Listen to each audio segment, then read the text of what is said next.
聚散云不定，怎奈余生流离，宿命的掌心。若年岁尚能留我一息，若你懂我的真秘，只身闯入棋局，落自无悔意。纵然这一生枷锁困我囚我，此生都经过，无畏命运的蛊惑，斩断了因果。缘分这一世枷锁，爱过恨过，终不负嘱托，以星火淬炼成我，不去等苦阔。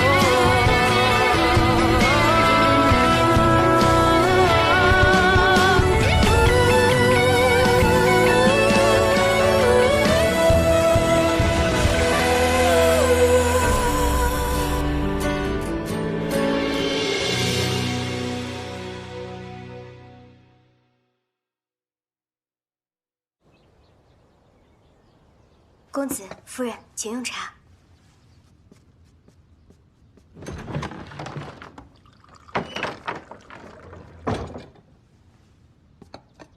真真，你实话与我讲，这几日被禁足，府上可有苛责你？大哥放心，我虽被禁足，但却过得比往日更加舒心自在。大哥，你日日与世子在一起，近来可有发现世子有什么异常动作？并未发现什么异常，可是你察觉到了什么？相爷和江娘子已经好几日不在府中了。什么？那江娘子的丫鬟虽守着征春阁，但相爷跟湛卢却一直不见人影。我心下奇怪，便找府里的眼线探了探，这才知道江娘子院中除了那丫鬟，再无旁人。我觉得这事跟世子有关，便借机唤你过来询问对策。他们离府有几日了？细细算来，应该有5日了。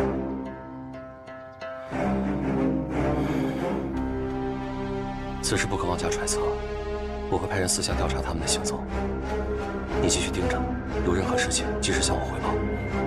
好。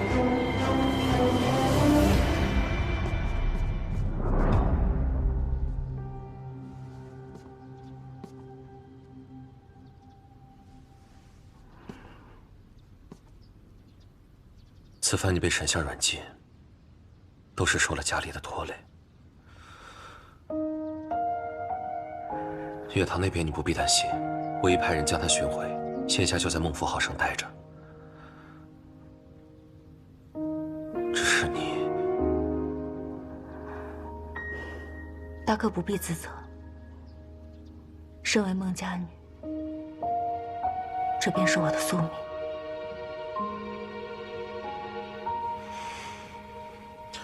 我会想法子，尽快让沈相解除你的禁令。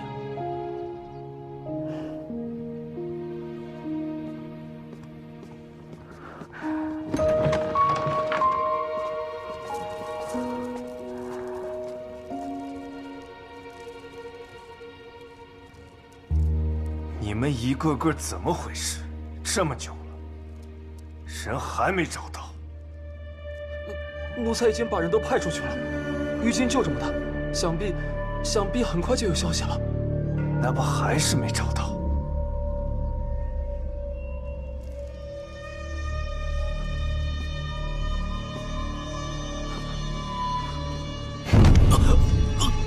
住手！怀瑾，世子这时候为何发这么大的脾气？无妨，手下的人没办好事罢了。你们都先下去吧。等等，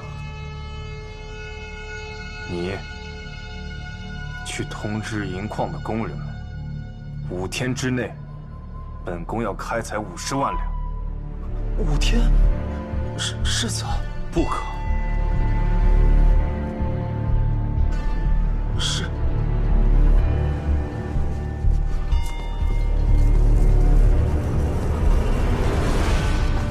怀瑾请世子收回成命。之前赌坊一事，主上虽轻放过去，但是未尝猜不到背后会有世子的手笔。如今我们需要韬光养晦，万万不可再大动干戈了。你先起来。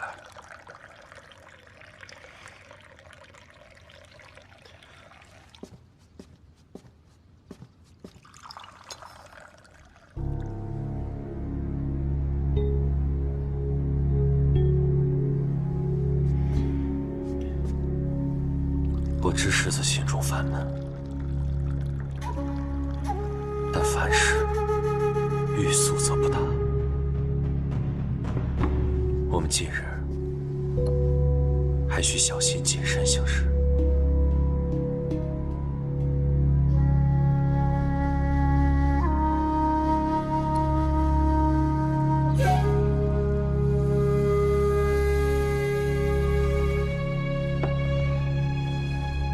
怀瑾，你什么都好，就是性子太温吞了一些。你知道赌坊之事，父王为何不再追究了吗？因为我的背后有孟家，你们是最大的世家，我有你们，就等于我有了各大世家的支持。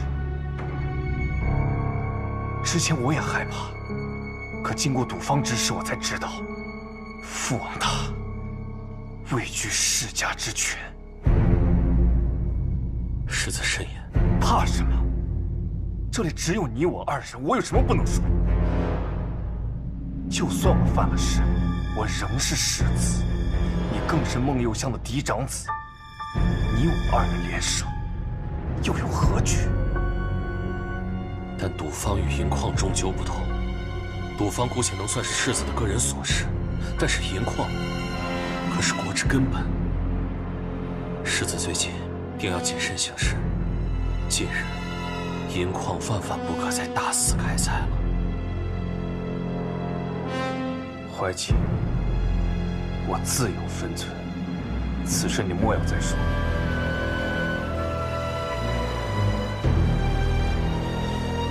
除此之外，世子可还有其他事在做呢？怀瑾，本宫说了，本宫自有分寸。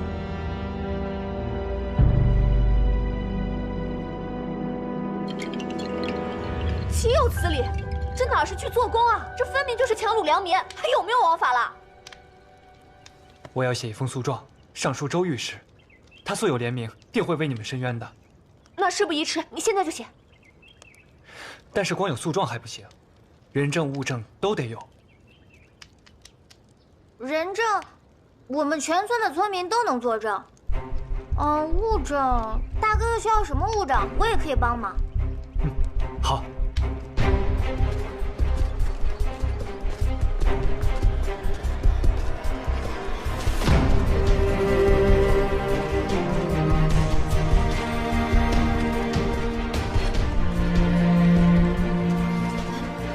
这就是周御史的府邸，应该就是这儿了。我听说，他是为了方便村民随时呈送冤情，所以才会住在这里。他还有一句话，闻名于易经：天下一日有无居之日，他便一日不换屋。如此清正廉明，想来定会秉公断案。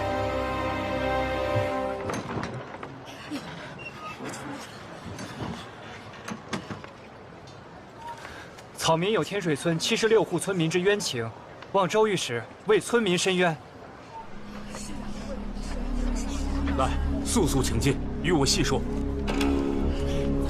没想到，天子脚下，竟有人敢以招公之名，强掳良民，充私义，简直是胆大妄为。各位天水村的乡亲们，在下一定不会辜负你们的信任。我等静候大人佳音。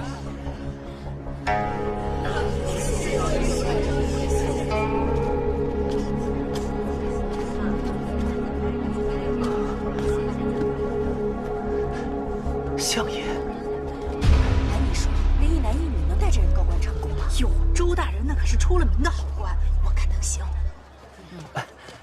敢问二位说的一男一女是何人？就是两个长得很好看的人。他们回来了。殿下小姐，战卢，公子小姐，你们怎么会在这里？你说呢？你瞒着本小姐找人，可现在你要找的人被本小姐找到了。相爷，跟我们走吧。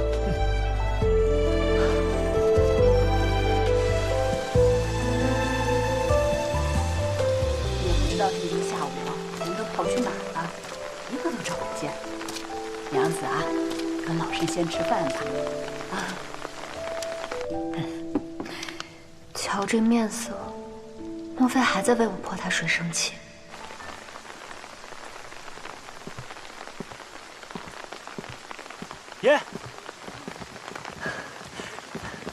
爷，终于找到您了，属下来晚了。战卢，来的正好，不算晚。怎么就不算晚了？要不是在街上遇到了我们，他说不定还像无头苍蝇一样乱转呢。你们这是干嘛去了？个个都看起来这么高兴。我们听闻村民的遭遇，带他们去报官了。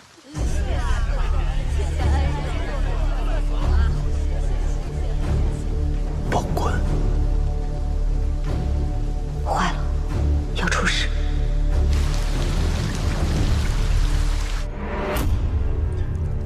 你二人刚刚去报官了？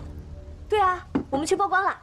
没错，我们将诉状递给了周御史，他为官公正廉明，爱民如子。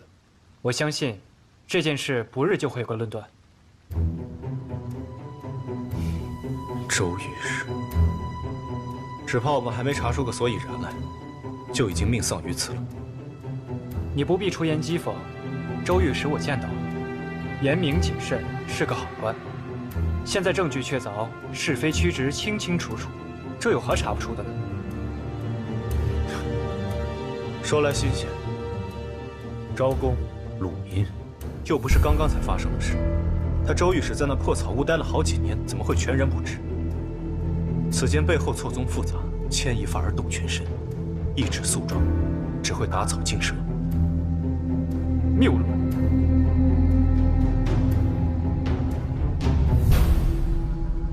是不是在沈相的眼里，人人都有阴谋，官官都有算计，任何事情都是从长计议，然后背后算账？若是如此的话，要官何用？设律法有何用？要我大齐的王室又有何用？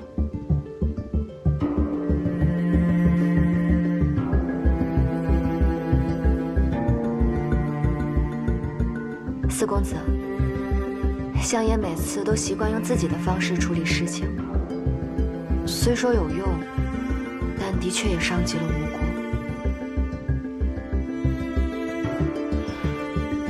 现下四公子已经做了，不如再耐心等等。若是真的能兵不血刃的解决，岂非更好？兵不血刃，你当真相信世间有此两全之法？当然，按律法，写诉状、递证据，自当照律法，给裁断、正视听。唯有如此，才能让人们相信律法，才能震慑更多有不法之心的人。你只看得见天水村，那在你看不见的地方，有无数的不公，你管得过来吗？难道你要一桩桩、一件件的递折子告状？若不釜底抽薪的话，只会有无数个天水村在等着你。可是只要我还看得见，我就做不到像沈相这样，置若罔闻，视若无睹。一桩桩告下去，公道自然会一点点回来。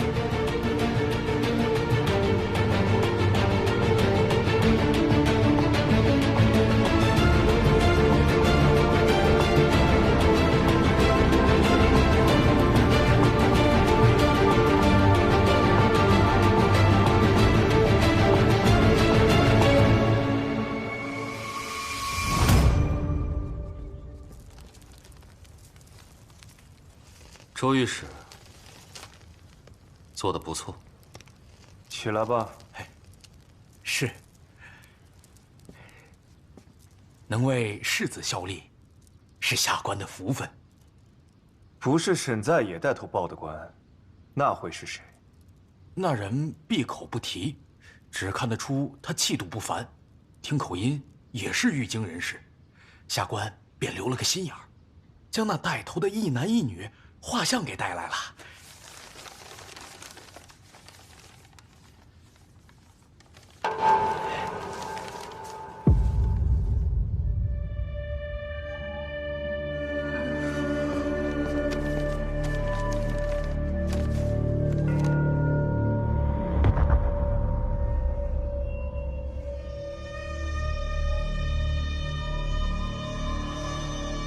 下去领赏吧。不，下官不用赏，只愿为世子马首是瞻。周御史，哎，下岁的察举会把你调回玉京。你那个茅草屋的故事，换一个编吧。哎，多谢世子。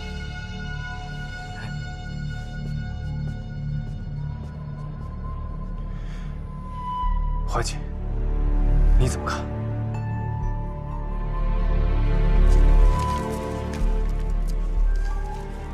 依我看，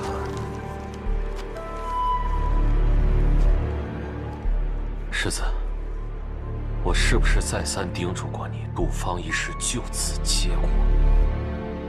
你既没有一击毙命的筹谋，为何非要在此刻要沈在野性命？他和他的小妾设计让我的赌坊付诸一炬，此仇不报，我颜面何存？然后呢？人没杀成，还把他们逼到了天水村。你早一天告诉我都有转圜之机，就说你之前派人去追是因为江娘子对你不敬，现在把四殿下也牵扯进来，变成了死局。怀瑾，现在怎么办？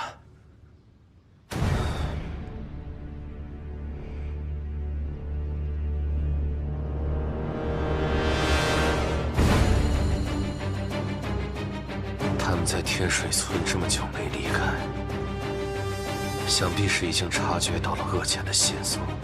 招工之事暂停，村子也不能要了。请世子殿下传令下去，派出杀手，将他们赶尽杀绝。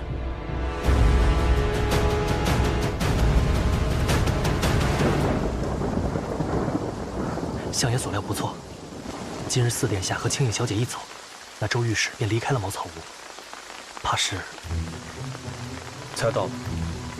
我先前想通过招工打探虚实，发现他们似有察觉。公道出事了！赵大山，年龄20。菜了，新鲜的青菜。都走了，都走了，回去不招工了。走。不招会瞎了，这算是？四殿下前脚过关，他们马上就停了招工。世子肯定知道我就在此地，动作如此迅速，定是那孟怀瑾的手笔。速去召集人手，赶来此处，以防不测。明白。世子如此警觉，说明他要动手了。现在敌暗我明，我必须要提早布局。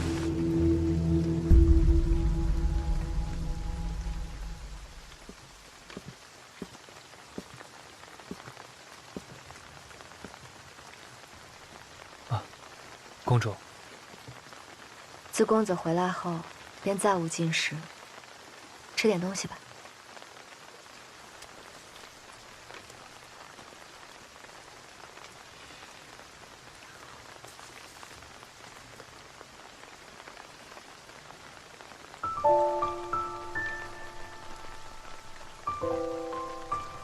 我年幼的时候，对吃食非常挑嘴，无论什么山珍海味我都吃不下，唯独母亲给我做的芋头，吃得不亦乐乎。母亲没办法，便只能将这芋头变着花样做了给我吃。自从母亲逝后，我也好久没有吃过。真是巧了，我在北院，与弟弟也经常吃这个，难怪见到公子总会想起胞弟，想来早就有缘分在了。实不相瞒，我初次见到公主的时候，也有似曾相识之感。公主若不嫌弃的话，日后可以把我当成弟弟看待，我也是公主如长姐。那真是太好了。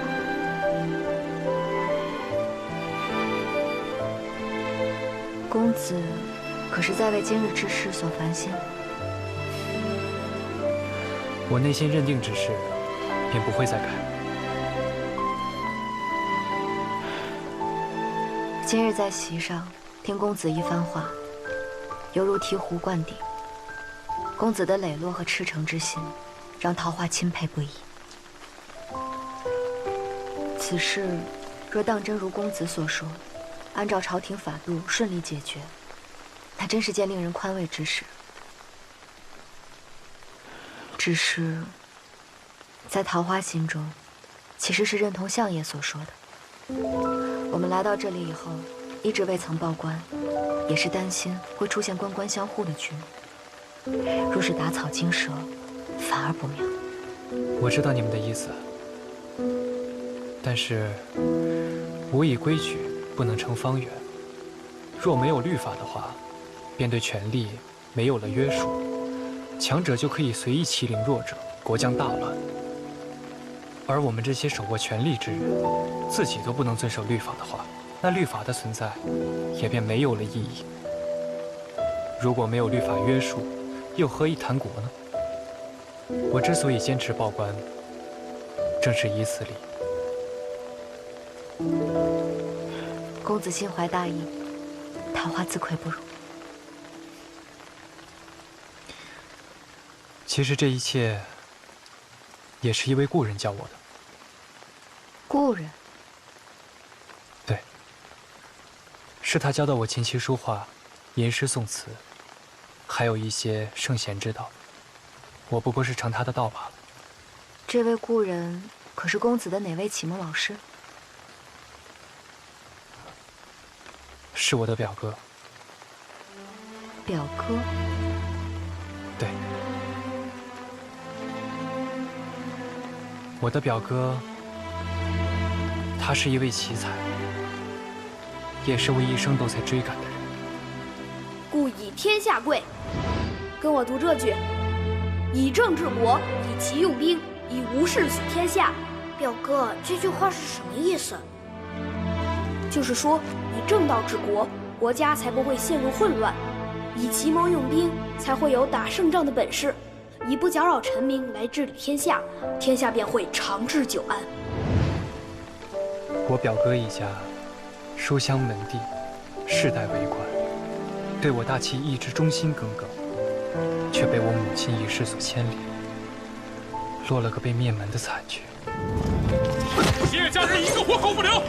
杀！父亲，父亲！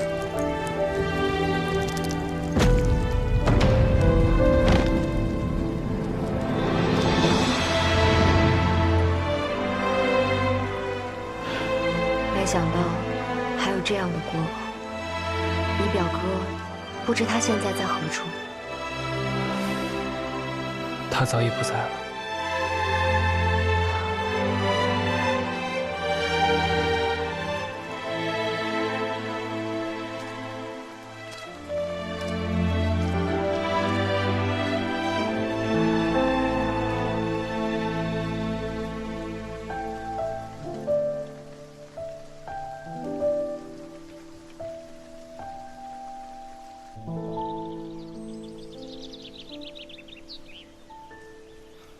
小兔崽子，上次就是你骗的我们，今天再敢骗人，我扒了你的皮！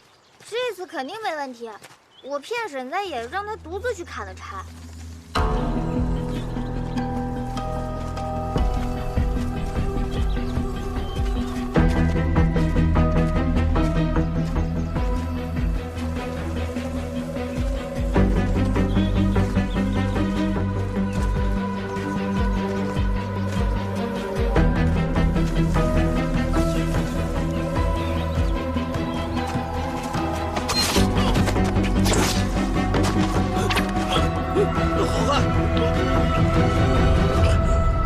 吃什么了？替我办件事。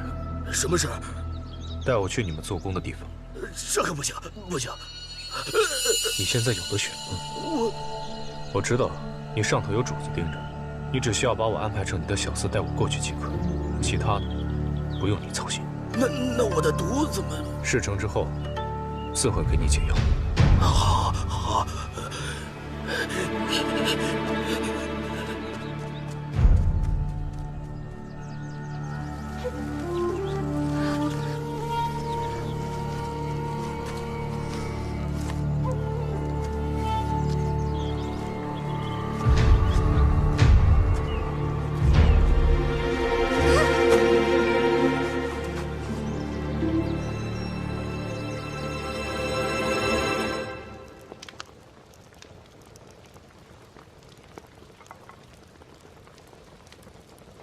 小莲，小莲，奶奶，哎，怎么了？哎呀，还不是找小莲呢，这丫头也不知道跑哪儿玩去了。你说天都黑了还不回来？您先别急，怕是小孩子太贪玩了。你是不知道啊，这山里多野兽，一到晚上那可危险着呢。哎，不过这孩子是最知轻重的，这次也不知道为什么。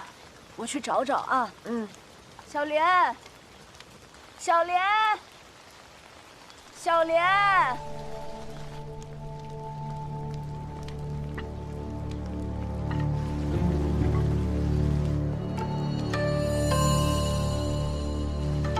这是血。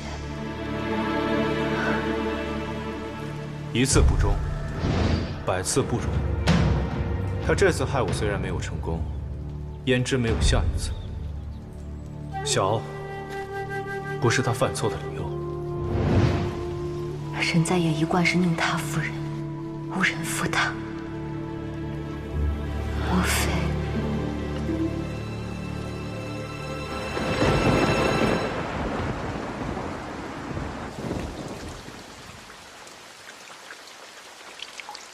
何事？小莲一整天都不在村子里，相爷不觉得奇怪吗？小孩子贪玩误了时辰罢了，有什么奇怪的？小莲之前背叛过我们，相爷做事，你觉得是本相杀了他？我不是这个意思，我是想说，是本相杀的又如何？本相本就心胸狭隘，身边容不得背叛之人，就像江娘子一样，一边同本相虚与委蛇，一边又藏着那半幅日照千峰图，又想当做筹码吗？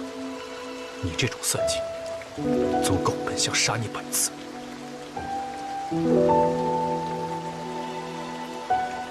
我衣袖中的那半幅画，被你看见了。若非如此，本相还不知道如今江娘子的演技已经到了炉火纯青的地步，竟将本相耍得团团转，真是佩服。相爷，我事到如今，你觉得我还会再相信你的话吗？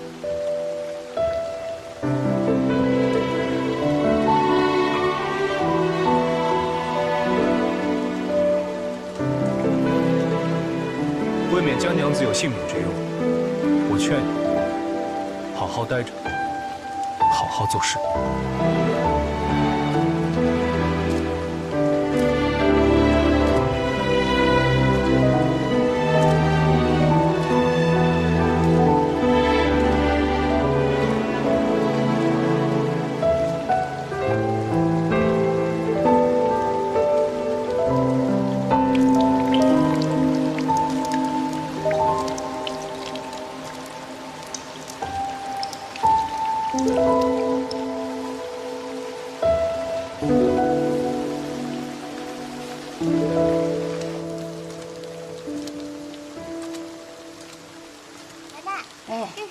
姐姐带我去镇上买的白卷糖，多好吃啊！可多了。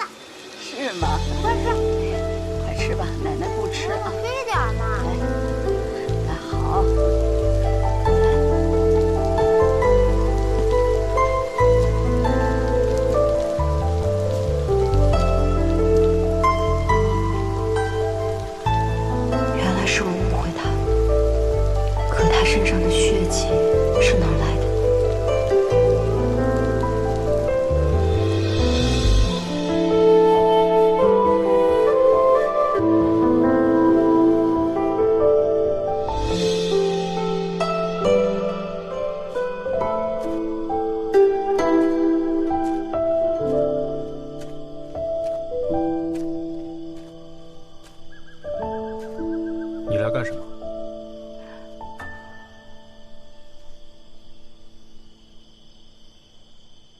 今天是我误会相爷了，特来道歉。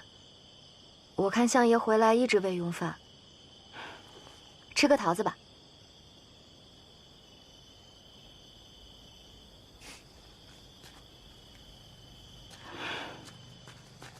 相爷，那半幅画我的确是有苦衷的，但我可以发誓，绝对不会做危害大齐或是危害相爷之事。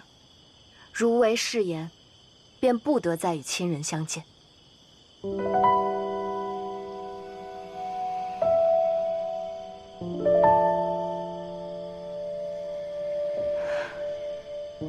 这已经是对我来说最重的誓言了。相爷还不相信我吗？她不过只是个婢女，值得你如此。青苔于我而言，从来不是婢女，是家人。别走。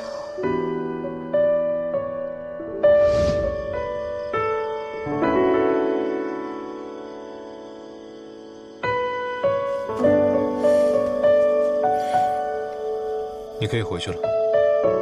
长路漫漫，不如今夜我与相爷同行，如何？哼，跟我同行，你就不怕我是去做那烧杀抢掠之事啊？那又如何？我本来也不是什么良善之辈，若相爷烧杀掳掠，那我愿意做相爷身边那个递刀的人。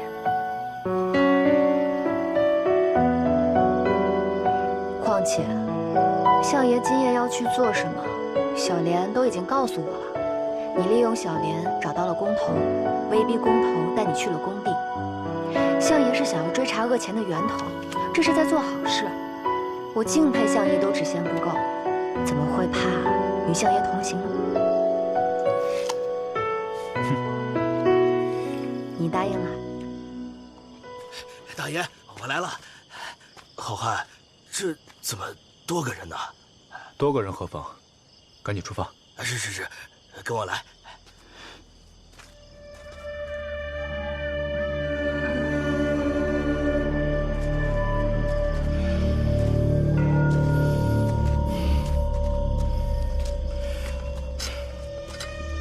也不知道此人可不可信，不会有什么埋伏吧？你看上去如此淡定，是不是早就安排好了？你倒聪明。我早已让战卢带人策应，此去若能顺利查出真相最好，若不成，也可以为村民拖延时间。拖延时间？什么意思？我已告知青影跟四殿下，让他们在村外守着，如若发现敌人，马上带村民转移。我哥果然没说错，什么狗屁爱民孺子，竟也是个狗官。还好我们早有防备。快回去通知大家。走。以世子的心性，知道你我在此，定会赶尽杀绝，不留一个活口。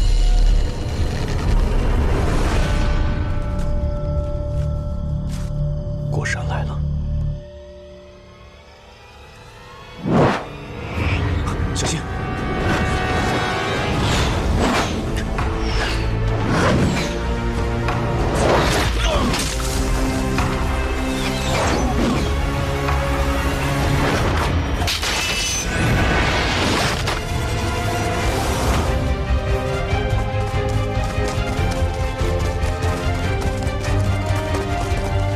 来的比预想的快，看来咱们找对地方了。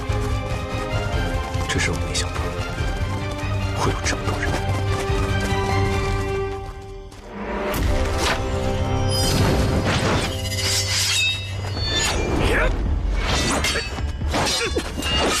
战卢那点怕是被拖住了，希望青影他们能够及时转移村民。爷爷奶奶，快出来！张叔叔，快开门！有人要来屠村，大家快跑啊！哎呀，不好，我忘了拿你哥的东西了，先跟他们走。奶奶，你要快点！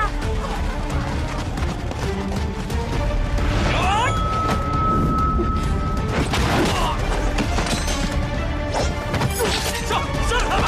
小心！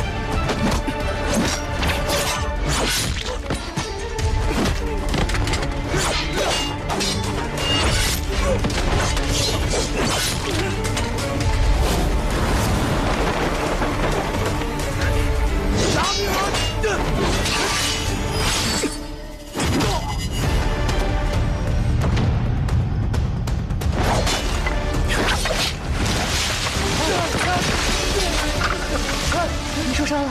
别事，快走。可走，走。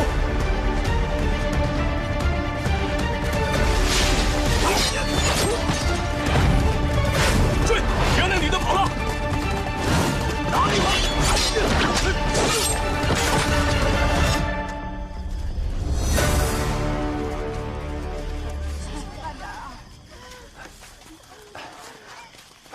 木霞，人齐了吗？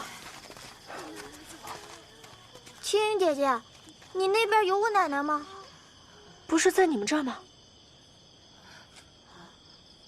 小莲，这样，你带大家先往东南方向走，穿过一片竹林，那儿有一处住宅，你带大家在那里等我跟姐姐，我们马上就回来，好吗？你怎么知道？你哥告诉我的。那一定要把我奶奶找回来。放心吧。那大家随我来。走。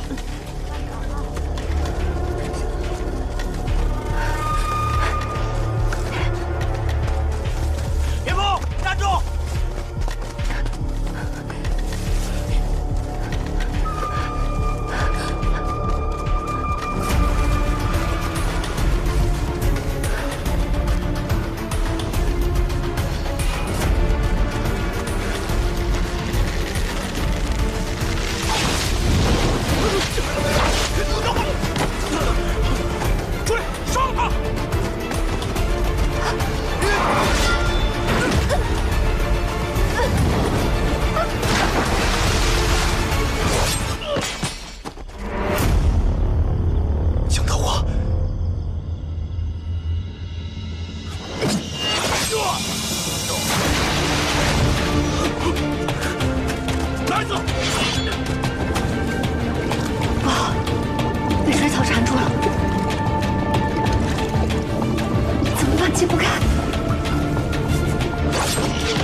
所知，花美不可一世。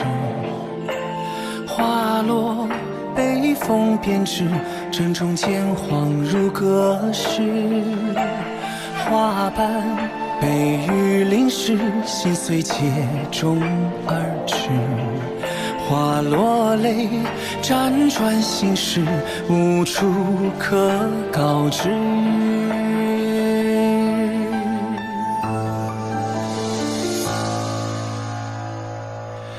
心愿在泥泞里挣扎，遗憾在绝望中厮杀，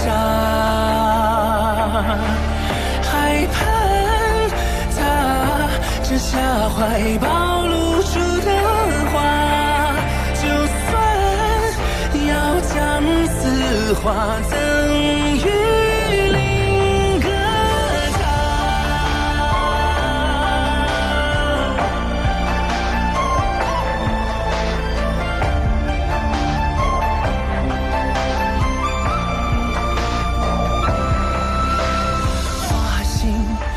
谁窥视，爱恨只能一尺。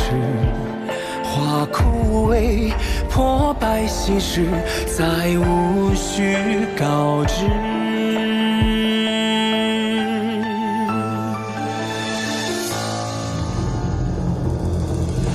怎奈还疯狂地想他。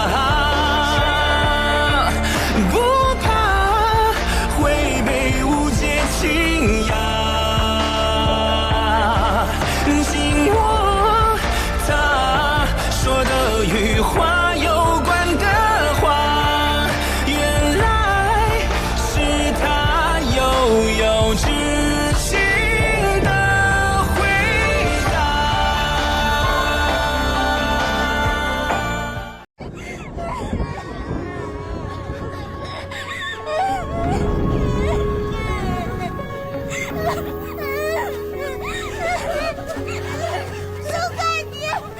要不是你，菜菜怎么会变成这样？娜娜怎么会死啊？没有啊，小莲，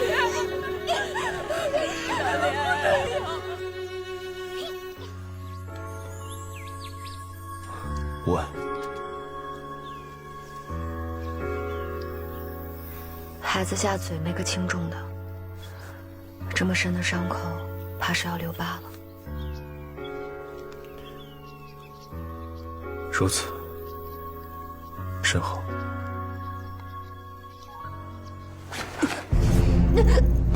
公主不要觉得身处齐国就有恃无恐，你的一举一动，娘娘都了如指掌。我不敢了，我不敢了。若再有下次，我绝不轻饶。派人去北院查江桃花，他的生平至今事无巨细，我全部都要知道。